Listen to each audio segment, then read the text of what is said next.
Bienvenidos a Rumbo Minero. Bienvenido, César, ¿cómo estás? ¿Cómo estás, Jorge? Mi nombre es Jorge León y con César Campos siempre vamos a desarrollar el siguiente programa, César, en una semana donde el oro y la plata vuelven a romper todos los récords. Efectivamente, $5.000 la onza, nada menos que el oro, y 117 dólares la onza también de plata. Claro, la plata sirve para los efectos de la transición energética, para algunas plataformas, mientras que el oro parece ser solamente por refugio, ¿no? Y como comentabas hace unos minutos, la importancia de fiscalizar más aún la minería ilegal, porque mientras el oro suba, es más rentable la minería ilegal, ¿no? 15.000 millones de dólares que se exporta de minería ilegal, donde el IPE, el Instituto Peruano de Economía, ha sacado la media que sí solamente es aplicar el 2%, 240 millones de dólares a financiar la campaña electoral. Jorge, vamos a tener bancadas de minería ilegal.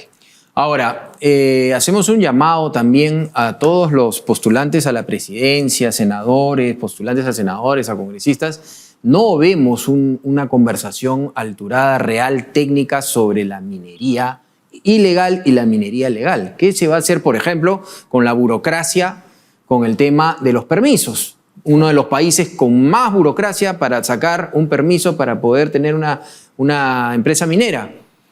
Uno de los países con mayor burocracia para explotación, para la primera y segunda fase. O sea, realmente es un tema que se tiene que discutir de fondo porque la minería es lo que el pan del Perú. Realmente la gran cantidad de los impuestos salen de la minería.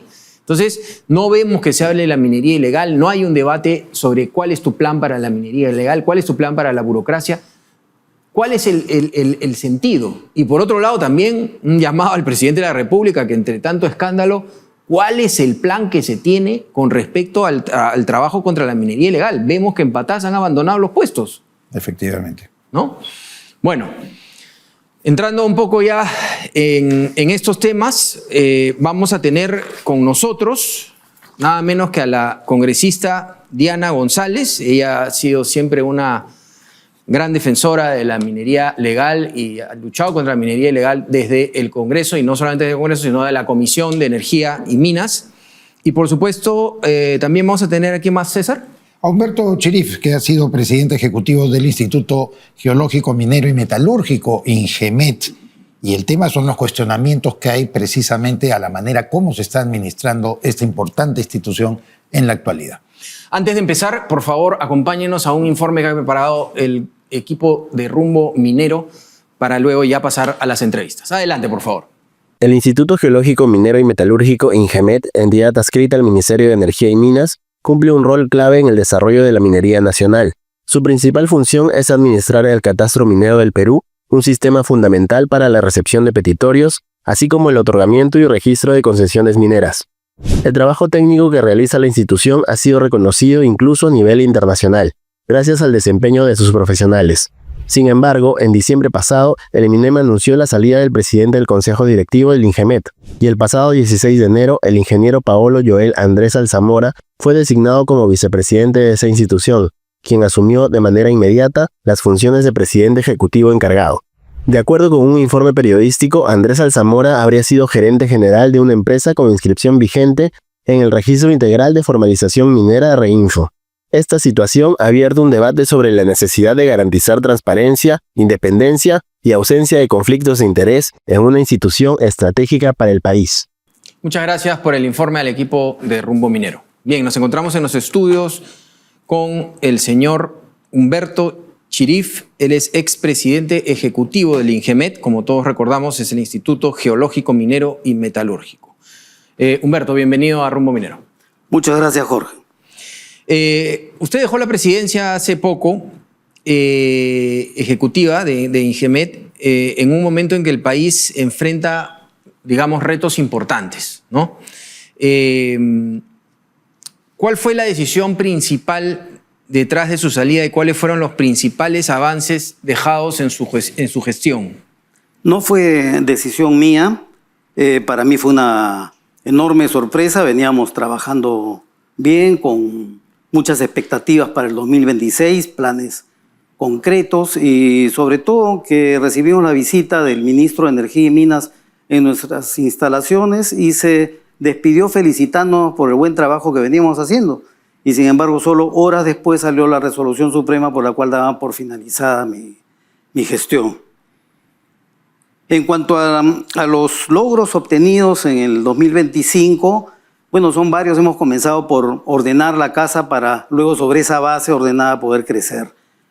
Hemos trabajado mucho para que el personal pueda tener las condiciones óptimas para desarrollar su trabajo, encontrar un buen ambiente laboral, que crezca y como de hecho sucedió, creció tremendamente la autoestima institucional y mejoró radicalmente el desempeño, comprobado con una serie de encuestas y test que hace el personal de recursos humanos especializado en el tema.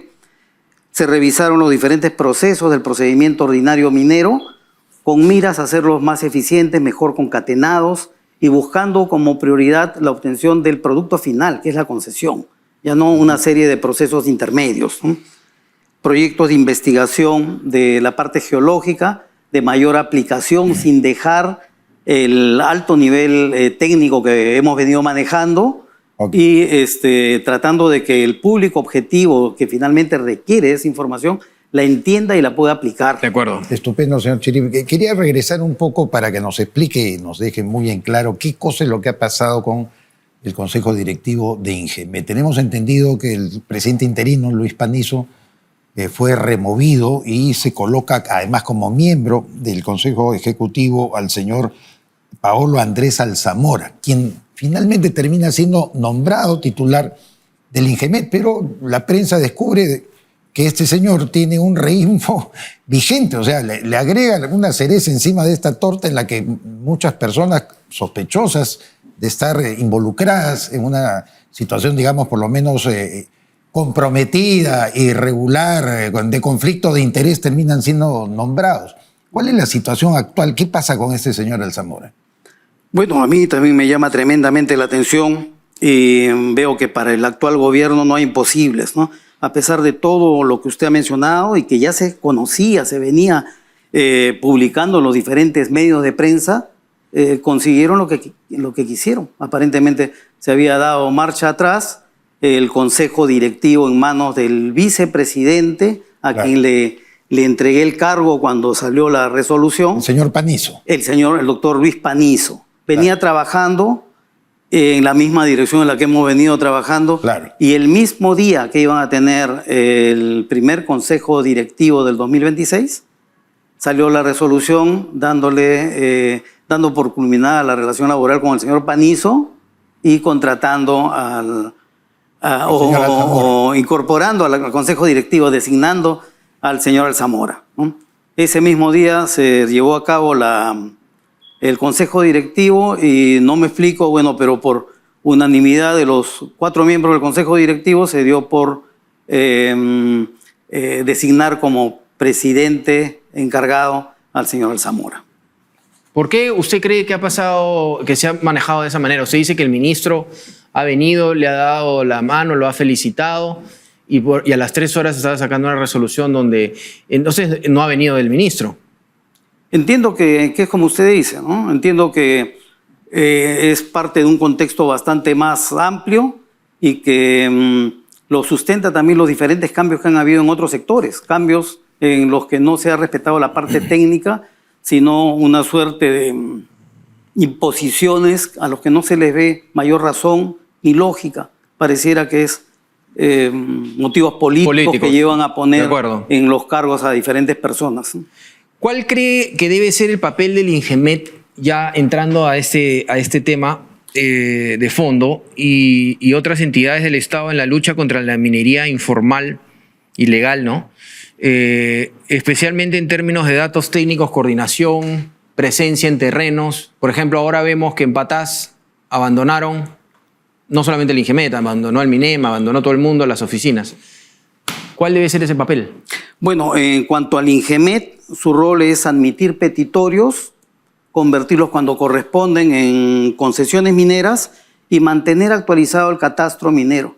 Con ello, INGEMET se hace una base de información muy importante, muy valiosa, que en la época del ministro Montero la veníamos trabajando conjuntamente y la Dirección General de Minería y el INGEMET tenían la base para proporcionarlo a la Dirección General de Formalización y que puedan discriminar los diferentes casos que se producen que existen, ¿no?, en la minería de pequeña escala. Es un tema bastante complejo y que por el manejo político que se tiene actualmente tiende a polarizarse. Unos dicen los mineros de pequeña escala no deberían existir, hacen daño, no tienen cuidados ambientales, y otros dicen son familias que requieren de esa economía para salir adelante. Y es necesario poder discriminar los casos que existen. Ahora, en algunas exposiciones, para terminar con la idea, en algunas exposiciones anteriores presenté hasta 7 casos diferentes que ameritan tratamiento diferente. Es diferente el tratamiento que se le debe dar a aquel que está tratando constantemente de formalizarse y por su ignorancia, por sus niveles de manejo no lo logra, que aquellos que lo hacen a propósito. Adrede ingresan en zonas inapropiadas y no tienen ningún cuidado ambiental y son los que catalizan la corrupción e incorporar a este mercado negro a cada vez más personas. Ahora, para ilustración final, señor Chirif, de nuestro público, cuéntenos cómo se puede articular lo que usted menciona, la importancia que tiene el catastro minero, la información geocientífica, con la atracción de inversiones, porque INGEMET cumple un papel también fundamental en ello. Sí, para eso hemos venido promoviendo varios convenios y acercamientos, ¿no? Como les mencionaba, en la época anterior a todos estos cambios que han ocurrido, veníamos trabajando muy bien con el Viceministerio de Minas, ¿no? Es información que ambas entidades comparten para hacer frente a un problema complejo común. El INGEMET no puede decir, a mí no me compete porque es decisión del viceministerio, y guardarse información muy importante. Y por otro lado, los otros entes no pueden decir, no necesito de tu información. Tenemos que complementarnos. Hay que seguir reafirmando los vínculos técnicos y que prime lo técnico sobre lo político para poder hacer eficientemente frente a estos problemas que está usted mencionando. De acuerdo. De acuerdo. Muchas gracias a Humberto Chirif, expresidente ejecutivo del INGEMET, el Instituto Geológico Minero Metalúrgico. Muchas gracias por estar en Rumbo Minero. Encantado y hasta cualquier momento. Bien, presentarles, por supuesto, si usted es proveedor o quiere ser proveedor del sector minero, no puede faltar a Expomina en septiembre. Ya puede adquirir los stands, ya hay más de 1000 stands vendidos, hay nuevas zonas, ampliaciones. No se quede fuera, que va a ser una gran feria. Ya se ha convertido en la feria más grande en el Perú en cantidad de stands. Así que si usted es proveedor, de una vez separe su stand y no se quede fuera de esta gran feria. A continuación, vamos a una pausa comercial y regresamos. Regresa Expomina Perú, el evento minero más importante del 2026, que abrirá sus puertas del 9 al 11 de septiembre en el Centro de Exposiciones Jockey. Más de 1.380 stands, delegaciones internacionales y lo último en tecnología para la minería, con intenciones de compra que superan los $700 millones. En el marco de Expomina, liderado en esta edición por Roque Benavides, presidente ejecutivo del directorio de Compañía de Minas Buenaventura, se desarrollará el 8º American Mining Summit, presidido por Carlos Castro, junto con ruedas de negocios y congresos internacionales en alianzas con CESCO y la Sociedad de Minería, Metalurgia y Exploración. Atención proveedores, separe su stand y forme parte de la feria minera más importante del 2026. Invierta bien, invierta con los líderes. Mayor información en expominaperú.com. Entrando a nuestro bloque, América Mining se encuentra con nosotros en nuestros estudios esta vez, José González. ¿Cómo está, José? Muy bien, Jorge, encantado siempre estar con ustedes. El tema del precio del oro y el rally implacable. Más de $5.000. Cuéntanos a qué se refiere esto del rally implacable. Incluso más de $5.000. Ha superado la barrera de los 5.200, Jorge. Contra todo pronóstico, contra toda expectativa, el oro ha subido casi en el pico 20%, 17% a los niveles actuales, encima del 60%, que el 45% que había subido. La plata ha subido en un mes 60%. ¿Por qué se dispara el oro? ¿Por qué se dispara la plata? Primero, la incertidumbre que hubo por las políticas que quería adoptar el presidente Trump de cara a Groenlandia y el hecho de que iba a imponer tarifas a Europa si es que no había un consenso para vender Groenlandia. Eso despertó mucha atención y la confrontación que tiene con la Reserva Federal.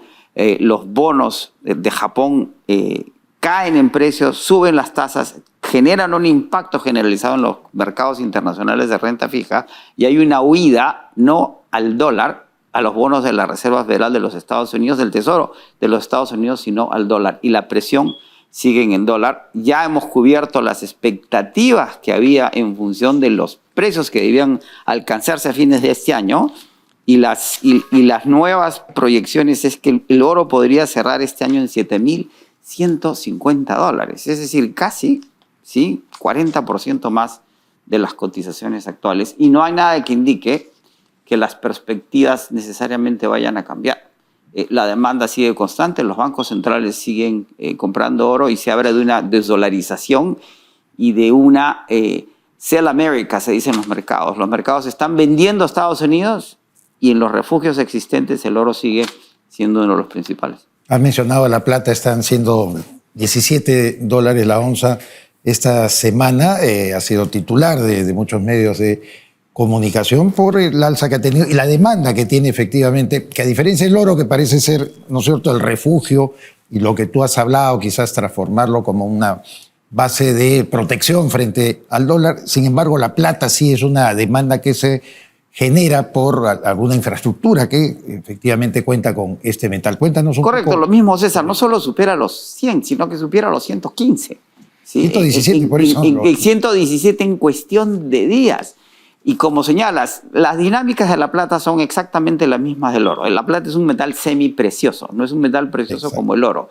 Y lo que agrega volatilidad a la plata es que es un metal que se utiliza mucho en celdas solares. Exacto. Está muy vinculado a la electrificación, por eso la demanda por la plata y por eso la performance que tuvimos el año pasado y este año, no solo como metal de refugio, sino por sus aplicaciones industriales.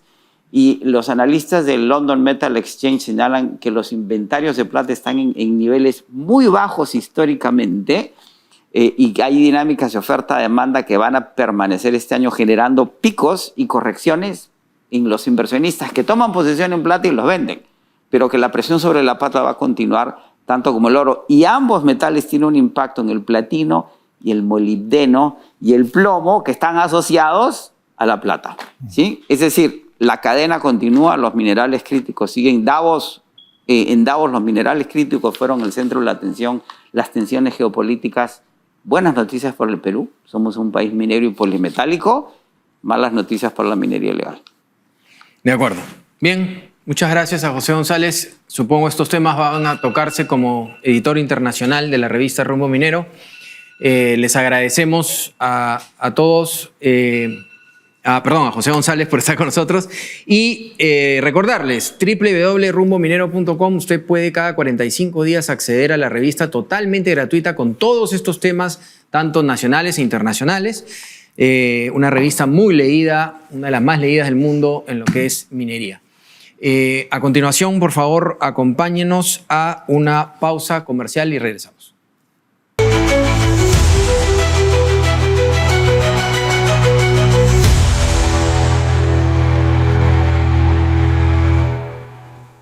Bien, nos encontramos ya en nuestros estudios con la congresista Diana González. Vamos a hablar un poco del proyecto de ley Silla Vacía, nombramientos cuestionados en el MINEM y refinería de Talara, temas importantes. Bienvenida, congresista. Muchas gracias a ustedes por la invitación. En las últimas semanas el gobierno aprobó un decreto de urgencia, el 010-2025, para la reestructuración de Petroperú, y permitir la reorganización de sus activos, incluso abriendo la posibilidad de la participación privada en algunos segmentos en medio de una profunda crisis financiera que acercó a la empresa al borde de la insolvencia. Se están, digamos, haciendo cosas diferentes por parte de este gobierno para poder traer una solución con respecto a Petroperú. ¿Qué le parece esa solución que está proponiendo el gobierno? Por lo menos eso es algo que yo saludo. De hecho, desde la bancada Avanza País ya se había presentado hace muchísimo tiempo la posibilidad también de un proyecto de ley para privatizar Petroperú. Somos conscientes del gasto que significa para el desarrollo del país, un dinero que puede ser invertido en diferentes aristas de mucha mejor manera, de manera eficiente, en lugar de seguir siendo un elefante. Como te decía, nosotros desde Avanza País ya habíamos presentado el proyecto de ley. De hecho, nuestro plan de gobierno también habla de la privatización de Petroperú. Y aquí me gustaría explicar de pronto un poco que no estamos hablando de salir en un eventual gobierno de José William Zapata el 28 de julio a vender el 100% de Petroperú, porque eso no es realista.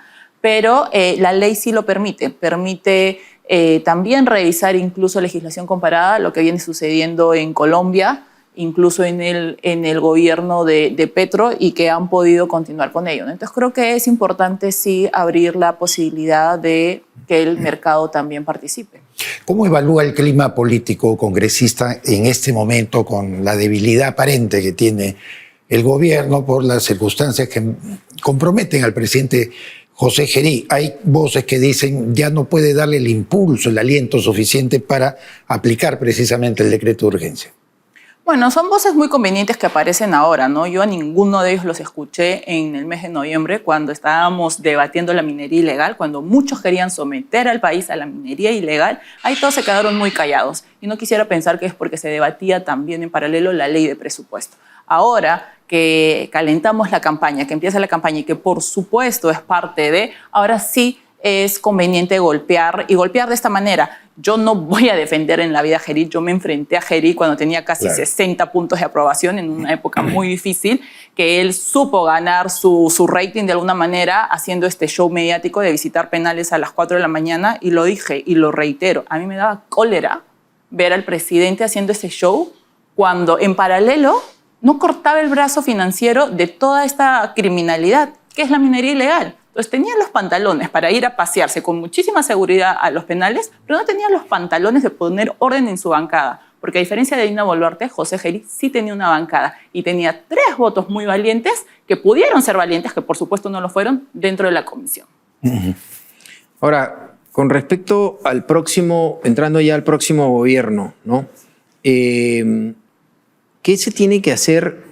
Usted ha sido una de las defensoras de la ley MAPE, de que no se alargue el reinfo, ha estado en la Comisión de Energía y Minas luchando, eso lo sabemos, ha venido aquí al programa y nos ha contado varias veces, pero hay un sentir desde acá de que cada vez que se conforma la Comisión de Energía y Minas, es como tratada como si fuese la última rueda del coche, cuando es el sector más importante económicamente hablando del país, ¿no? Y vemos presidentes a veces de las comisiones o integrantes de las comisiones que realmente son paupérrimos o están vinculados a la minería ilegal.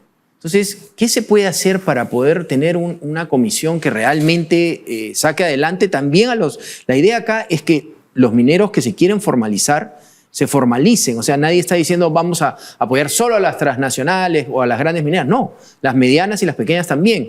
Pero si seguimos con un reinfo con huecos, entonces, ¿qué se puede hacer con esta comisión? Sí, y nosotros siempre hemos defendido la minería formal, sea pequeña, mediana o grande, la minería formal. Y yo creo que también es un importante espacio para particularmente el sector de la derecha de comprarse este pleito al 100%, ¿no? Creo que es importante también de cara a este proceso electoral evaluar los planes de gobierno, evaluar a los candidatos y qué es lo que dicen de minería ilegal. José William Zapata es mi candidato presidencial y él no habla de minería ilegal ahora. Lo hizo en la campaña pasada y lo ha hecho toda su vida. Ha enfrentado incluso esta situación, ha presentado diferentes proyectos y creo que hay que reconocer eso, la coherencia y la consecuencia. Porque yo he visto a muchos colegas debatir muchísimos temas, pero en minería ilegal se quedaron muy callados, muy callados. Y yo eso no lo voy a olvidar, porque esto ya va más allá de partidos políticos. Este es un tema país. Nosotros no podemos entregar el país a la ilegalidad. Y hoy, precisamente, la minería está liderando ese tema. Entonces, sí creo que, por lo menos en esta legislatura, sabemos que se va a mantener el congresista Cutipa de Juntos por el Perú. liderado, como lo he dicho y abiertamente, yo creo que el que manda ahí es Roberto Sánchez, hoy también candidato presidencial, que trata de, digamos, sacar algunos votos del derrotado Pedro Castillo. Y es esa gente la que está liderando la comisión. No podemos quedarnos callados ante ese falso liderazgo, porque lo que ellos realmente quieren es mantener esta situación cómoda para algunos mineros que no quieren formalizarse, que esto de la ampliación del Reinfo ha sido eterno y lo que quieren más bien es perpetuar el Reinfo para seguir recorriendo todo el territorio nacional y que no les pase absolutamente nada. Y nosotros estamos en contra de eso. El general Williams sí quiere una verdadera formalización de la minería en el país. Porque el asunto es grave, congresista. Mire, el Instituto Peruano de Economía ha sacado hace poco una estadística de más de 15.000 millones de dólares de exportación de oro ilegal, donde solamente cobrando el 2% para las campañas electorales sería 240 millones de dólares que están en el aire para financiar a esta gente. El portal Territorio Tomado además ha señalado que hay 64 candidatos al Congreso de 29 partidos que tienen el Reinfo vigente y otros tantos han sido excluidos. Entonces, el panorama es muy grave. Nosotros tenemos entendido que usted ha presentado un proyecto de ley de un tema que hace tiempo ha debido ponerse sobre la mesa, que es el principio de la silla vacía. Es decir, que si alguien incurre en alguna, digamos, inconducta parlamentaria o se cambia de partido para organizarse de una manera diferente, tenga que ser excluido. Profundice a ver sobre su proyecto. Sí, yo debo agradecer el apoyo de mi bancada Avanza País para poder ingresar este proyecto de ley precisamente sobre la silla vacía que aplica actualmente para casos de terrorismo, trata, lavado y tráfico ilícito de drogas. ¿No? Y minería ilegal es un delito que se ha quedado fuera y que es conexo con todos ellos, ¿no? El tema de los insumos, de los extorsionadores, de la trata de personas. Y muchos colegas que levantan la bandera de los derechos humanos nunca los escuché preocupados por la trata de personas. Muchos colegas también sobre medio ambiente y nunca se pronunciaron sobre ello. Entonces hemos presentado este proyecto para que se pueda modificar el nuevo reglamento de la Cámara de Diputados y Cámara de Senadores y en caso algún congresista sea condenado diputado o senador sea condenado por minería ilegal, esa silla quede vacía y no ingrese el accesitario. De acuerdo. De acuerdo. Muy bien, hemos llegado al final. Muchas gracias, congresista Diana González, por siempre compartir un poco de la minería y lo que está pasando en el Perú. Y bueno, hay que seguir en la lucha. Muchas gracias. Muchas gracias a ustedes. Por supuesto que siempre vamos a seguir en una lucha firme y coherente. Bien, a continuación vamos al bloque Minería y Sociedad con Iván Arenas.